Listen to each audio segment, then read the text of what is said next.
వార్తల్ని ప్రసారం చేసిన జర్నలిస్టు రవిపై దాడి చేయడం అనేది న్యాయం పైన, సమాజం పైన, పత్రిక స్వేచ్ఛ పైన, ప్రజాస్వామ్యం పైన దాడిగా పరిగణించాల్సి ఉంటుంది. ఇది చట్టబద్ధ పాలనమైన కోరికను అణగదొక్కడమే అవుతుందని ఈ సందర్భంగా చెప్తున్నాం. ఇవాళ సత్యనారాయణరావు అండతోని ఈ భూపాలపల్లి డిఎస్పీ అండతోనే ఈ దాడి జరిగింది. వాళ్ళు ఉన్నారు, మేము ఏమైనా చేయొచ్చు, మేము ఏం చేసినా చెల్లుబాటు అవుతుంది, మమ్మల్ని ఎటు చేసి వాళ్ళు కాపాడుతారన్న ఒక్క ఏకైక భరోసాతోనే, ధైర్యంతోనే ఈ దాడి జరిగిందని ఈ సందర్భంగా తెలుగుదేశం పార్టీ తరఫున చెప్తున్నాం. ఇలా పోలీస్ శాఖ పెద్దల్ని, రాష్ట్రంలో ఉన్న పోలీస్ శాఖ పెద్దల్ని సూటిగా అడుగుతున్నాం. గత ఉమ్మడి రాష్ట్రంలో కానీ, గత 10 సంవత్సరాల తెలంగాణ స్వరాష్ట్ర పాలనలో కానీ ఒక పోలీస్ అధికారిని ఒకే హోదాతో ఒక ప్రాంతానికి 2 సార్లు బదిలీ చేసిన చరిత్ర పోలీస్ శాఖలో ఎప్పుడైనా ఉందా?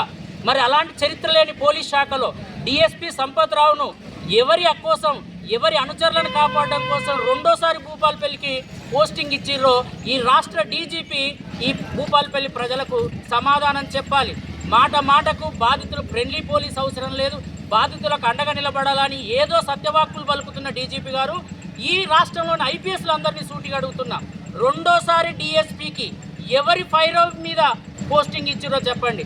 ఆ పోస్టింగే, ఆ పైరవి, ఆ క్రమశిక్షణ లోపమే ఈనాడు రవితేజ మీద దాడి జరగడానికి, దాడి చేసిన వ్యక్తులకు భరోసానిచ్చిందని సందర్భంగా మేము ఆరోపణ చేస్తున్నాం. ఇప్పటికైనా అయ్యా డీజీపీ గారు, జిల్లా ఎస్పీ గారు, ఐపీఎస్లు మీరు ఆల్ ఇండియా సివిల్ సర్వెంట్లు, ఆ civil servants, all India civil servants యొక్క స్ఫూర్తిని చాటండి అని ఈ సందర్భంగా మేము వేడుకుంటున్నాం. అయ్యా, మేము ఏదైనా వాట్సాప్ గ్రూపులలో ఎక్కడైనా చిన్న పొరపాటున ఒక తప్పుడు పోస్ట్ పెడితే మీరు ఇమ్మీడియట్గా అధికార పార్టీ పైన పెడితే ఇమ్మీడియట్గా చర్యలు తీసుకుంటున్నారు.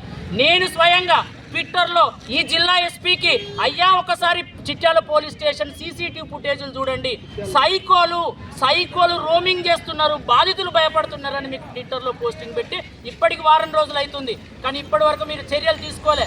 ఆ చర్యలు తీసుకోకపోవడమే, మీరు సీసీటీవీ ఫుటేజీలు పరిశీలించకపోవడమే, వివిధ రకాల వ్యక్తులు, ఇలా టెక్నాలజీ మారింది, మీ దృష్టికి తీసుకొచ్చే సమాచారం ధోరణి మారింది, మీరు వీటన్నిటిని పరిగణలోకి తీసుకోలేదు. కాబట్టి మీ నిర్లక్ష్యమే ఈనాడు ఇలా జర్నలిస్టు రవిపై దాడికి కారణమైంది, దాడికి భరోసా అయింది, దాడికి ధైర్యమైందని సందర్భంగా మేము చెప్తున్నాం.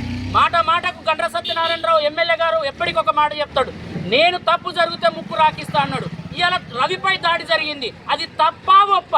తప్పైతే ఎంతమందిని ముక్కు నేలకు రాపించినవో సమాధానం చెప్పి ఈ నియోజకవర్గ ప్రజలకని సూటిగా అడుగుతున్నాం. మాటకు అధికారం రాకముందు నేను 108 అని కార్యకర్తలతో, అమాయక ప్రజలతో పిలిపించుకున్నా నువ్వు ఇవాళ చట్టబద్ధ పాలనకు నియోజకవర్గంలో సమాధివైనవు, ఒక మార్చురీ రూమ్ అయినవని ఈ సందర్భంగా నేను ఆరోపణలు చేస్తున్నాం. చెప్పు, సమాధానం చెప్పు.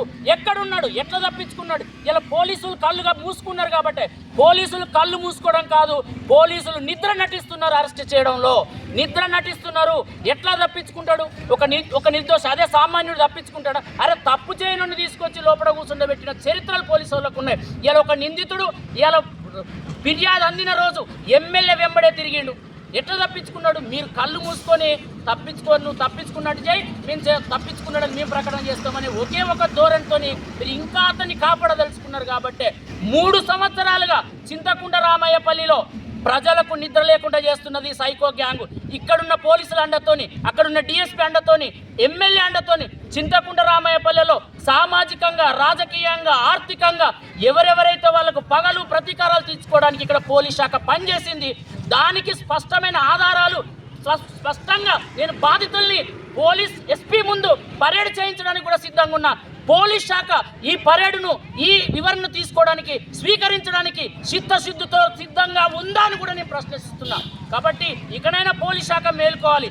ఇలా లాండ్ ఆర్డర్ మెయింటైన్ చేయాల్సిన పోలీస్ శాఖను మేల్కొల్పడానికి ఇక్కడ ధర్నా జరుగుతుంది. లాండ్ ఆర్డర్ను రీస్టోర్ చేయమని జిల్లా ఎస్పీ గారు, మీరు అక్కడుండి చూస్తున్నది మీకు ఇక్కడ కనబడట్లేదు, మీరు మేల్కోండి, ఒకసారి రండి, మీ ముందు బాధితులు నిలబెడతా. ఇలా ఒక పల్లెకు 3 సంవత్సరాల నుంచి నిద్రపోలేదంటే పోలీస్ శాఖ ఏం చేస్తున్నట్టో ఒక్కసారి ఆత్మపరిశీలన చేసుకోవాలని ఈ సందర్భంగా చేస్తూ, ఇక్కడైనా మేల్కోండి, ఇప్పటికైనా ఇంకా ఈ బంధు ప్రీతిని, మామూలు బంధాల ప్రీతిని వదులుకోవాలని సందర్భంగా డిమాండ్ చేస్తున్నాను.